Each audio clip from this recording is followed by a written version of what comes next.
صباح الخير، ازيكم؟ عاملين ايه؟ يا رب تكونوا بخير. اهلا بكم في قناتي احلى الوصفات مع نيفين. انا نوفي محرم. النهارده هنعمل مع بعض مربى التين. مربى سهله وسريعه وبمكونات طبعا بسيطه وموجوده في موسم التين كده. لما يتبقى معاكي حبه تين زي دول، حتى لو صغيرين زي دول، دول 300 جرام. حطيت عليهم 150 جرام سكر. تقدري تعملي بقى مربى بمكونات بسيطة ازاي وبسرعة كمان.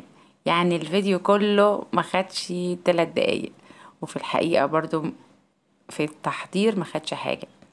جبت كده ليمونة صغيرة او نص ليمونة بتعصريها مع السكر اللي هو نص كمية التين، وواحد قرنفل.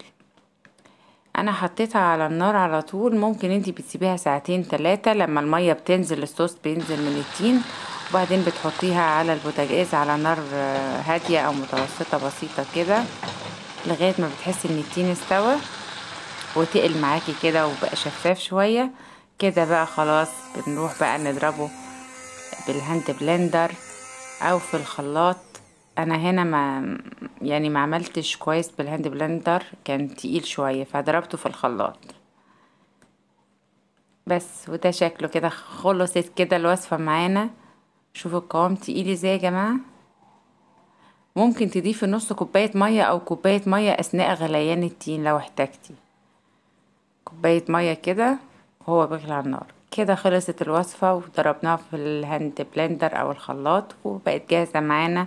احلى مربى تين بدون مواد حافظة وصحية، وكمان سهلة وسريعة. اتمنى تتابعوني للنهاية. الفيديو قصير وميرسي وباي باي.